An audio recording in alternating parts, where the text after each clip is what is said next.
जय हिंद दोस्तों जलियांवाला बाग हत्याकांड भारत के इतिहास में हुई सबसे दुर्भाग्यपूर्ण घटनाओं में से एक है, जिसे साल 1919 में जनरल डायर के आदेश के बाद अंजाम दिया गया था। इस हत्याकांड में हजारों बेगुनाहों की जान चली गई और ना जाने कितने ही लोग गंभीर रूप से घायल हुए। लेकिन फिर भी देश के क्रांतिकारियों ने हार नहीं मानी और पूरी तरह पैर पसार चुके ब्रिटिश साम्राज्य को खत्म करके हमें आजाद हवा में सांस लेने के काबिल बनाया। तो दोस्तों, क्या कारण थे इस नरसंहार के और किसके कहने पर जनरल डायर ने जलियांवाला बाग में निहत्थे और मासूम लोगों पर गोलियां चलवाईं? और इस हत्याकांड के बाद जनरल डायर के साथ क्या हुआ, जानेंगे आज की इस वीडियो में। तो नमस्कार दोस्तों, नेशनल फैक्ट के एक और नए एपिसोड में आप सबका स्वागत है।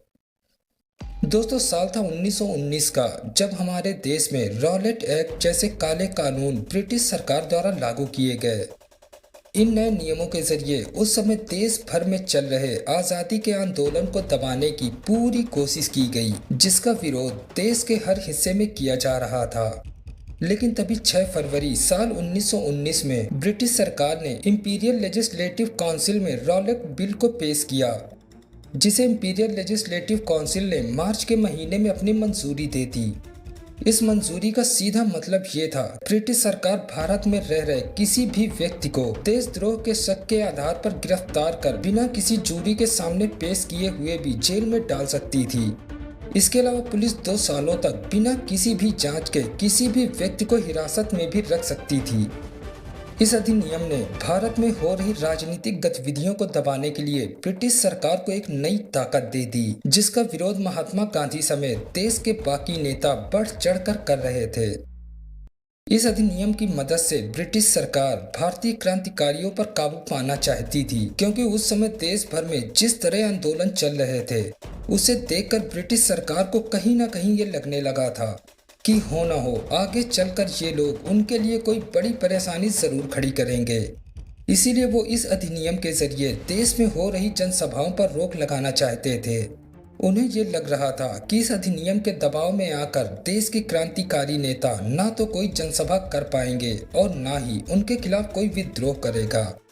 लेकिन तभी गांधी जी ने इस अधिनियम के विरुद्ध देश भर में सत्याग्रह आंदोलन की शुरुआत कर दी और इसी दौरान ये फैसला लिया गया कि रॉलेट एक्ट के विरोध में 30 मार्च को पूरे देश में हड़ताल की जाएगी। लेकिन 30 मार्च की तारीख नजदीक आती इससे पहले इस तारीख को बदलकर 6 अप्रैल कर दिया गया।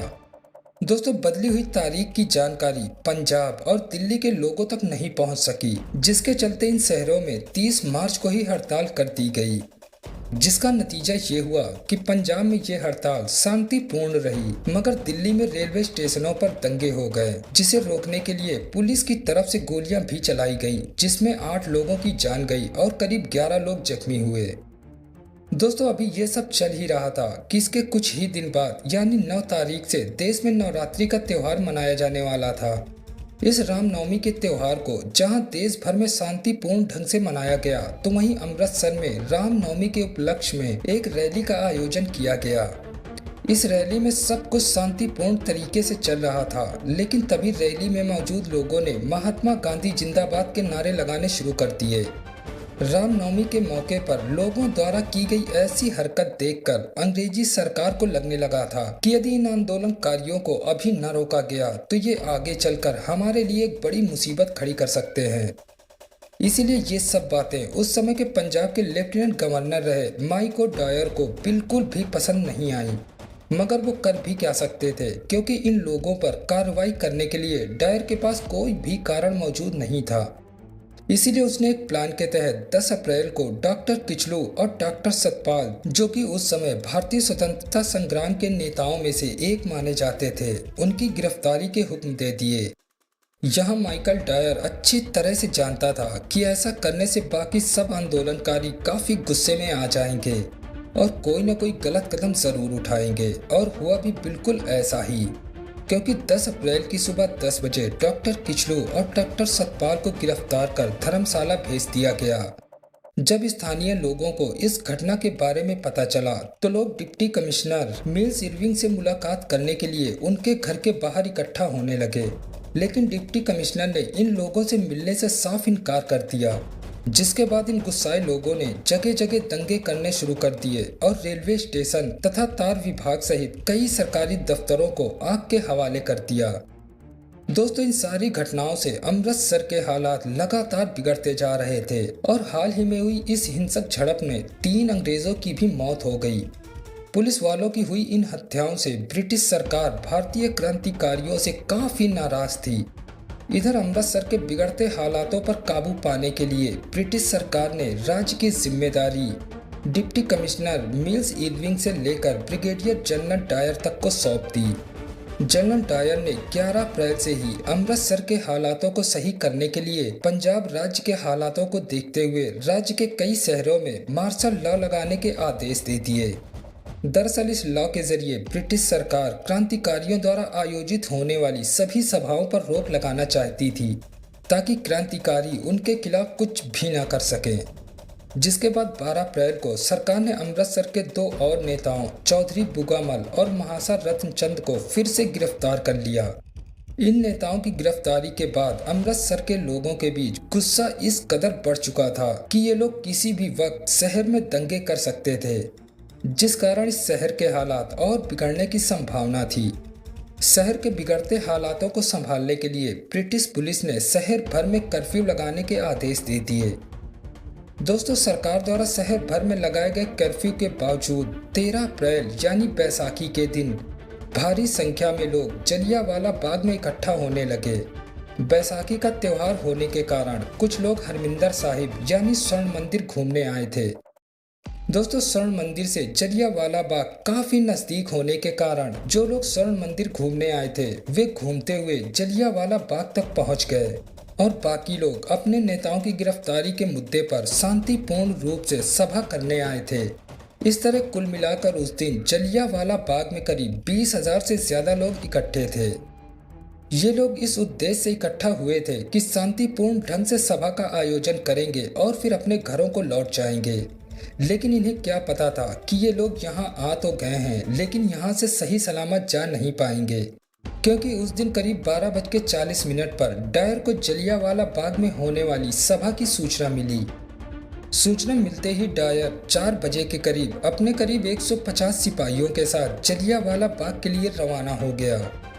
डायर को ऐसा लग रहा था कि ये सभा दंगा फैलाने के मकसद से की जा रही है, इसीलिए उसने बाग में पहुंचते ही लोगों को बिना किसी चेतावनी के अपने सिपाहियों को गोलियां चलाने के आदेश दे दिए। इन सिपाहियों ने करीब 10 मिनट तक निहत्थे और मासूम लोगों पर गोलियां चलाईं। गोलियों से बचने के लिए लोग इधर उधर भागने लगे। दोस्तों, जलियांवाला बाग चारों तरफ से करीब 10 फीट ऊंची दीवार से घिरा हुआ है और यहाँ से आने जाने के लिए मात्र एक ही रास्ता है। जब लोग बाहर भागने के लिए मुख्य दरवाजे तक पहुंचे तो वहाँ पहले से ही भारी संख्या में सैनिक तैनात थे, ताकि कोई वहाँ से बाहर ना जा सके। ऐसे में कई लोग अपनी जान बचाने के लिए बाग में बने एक कुएं में कूद गए, लेकिन तब भी गोलियां थमने का नाम नहीं ले रही थी और कुछ समय बाद बाग की जमीन का मटमैला रंग खून के लाल रंग में तब्दील हो गया। जनरल डायर द्वारा किए गए इस नरसंहार में करीब 10 मिनट तक 1650 राउंड गोलियां चलाई गईं, जिसमें 370 से अधिक लोगों की मौत हुई। मरने वालों में एक 7 हफ्ते के बच्चे के अलावा कई और छोटे बच्चे और महिलाएं शामिल थीं। इसके अलावा जो लोग गोलियों से बचने के लिए बाग में मौजूद कुएं में कूद गए थे, ये सोचकर कि वे कुएं में कूदकर अपनी जान बचा लेंगे, लेकिन उनमें भी सारे के सारे लोग मारे गए और वहां से करीब 100 से अधिक शव निकाले गए, जिनमें ज्यादातर बच्चे और महिलाओं के ही शव शामिल थे।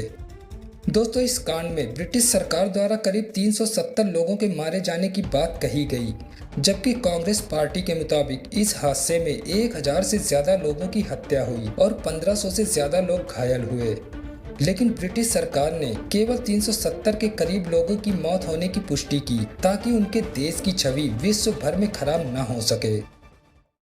जनरल डायर द्वारा किए गए इस नरसंहार की आलोचना दुनिया भर में की जा रही थी, जिससे बचने के लिए ब्रिटिश सरकार ने साल 1919 में लॉर्ड विलियम हंटर की अध्यक्षता में एक कमेटी का गठन किया। हंटर कमेटी नाम की इस कमेटी की स्थापना जलियांवाला बाग सहित देश में हुई कई अन्य घटनाओं की जांच करने के लिए की गई थी। इस कमेटी में विलियम हंटर के अलावा 7 और लोग मौजूद थे, जिनमें कुछ भारतीय भी शामिल थे। इस कमेटी ने जलियांवाला बाग हत्याकांड के हर पहलू की जांच की और ये पता लगाने की कोशिश की कि डायर ने जलियांवाला बाग में उस दिन जो भी किया क्या वो सही था। दोस्तों 19 नवंबर साल 1919 में इस कमेटी ने डायर को अपने सामने पेश होने के आदेश दिए और उनसे इस हत्याकांड को लेकर काफी तीखे सवाल किए गए। कमेटी के सामने अपना पक्ष रखते हुए डायर ने जो बयान दिया उसके मुताबिक डायर को सुबह 12:40 पर जलियांवाले बाग में होने वाली एक बैठक के बारे में पता चला, लेकिन उस समय उन्होंने इस बैठक को रोकने के लिए कोई भी कदम नहीं उठाए। डायर के मुताबिक शाम 4 बजे के आसपास वो अपने सिपाहियों के साथ बाग जाने के लिए रवाना हुए और उनके दिमाग में ये बात साफ थी कि अगर वहाँ किसी भी तरह की बैठक हो रही होगी तो वहाँ पर वो सीधे फायरिंग शुरू कर देंगे।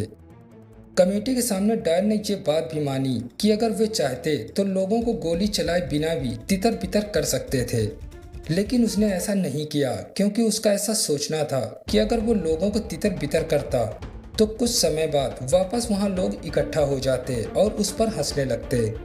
डायर ने कहा कि उन्हें पता था कि वे लोग विद्रोही हैं, इसीलिए उसने अपनी ड्यूटी निभाते हुए गोलियां चलाने के आदेश दे दिए। डायर ने अपनी सफाई में आगे कहा कि घायल हुए लोगों की मदद करना उसकी ड्यूटी नहीं थी। वहां पर अस्पताल खुले हुए थे, घायल वहां जाकर अपना इलाज करवा सकते थे। 8 मार्च 1920 को इस कमेटी ने अपनी रिपोर्ट को सार्वजनिक किया और हंटर कमेटी की इस रिपोर्ट में डायर के कदम को एकदम गलत ठहराया गया। रिपोर्ट में कहा गया कि लोगों पर काफी देर तक फायरिंग करना एकदम गलत था।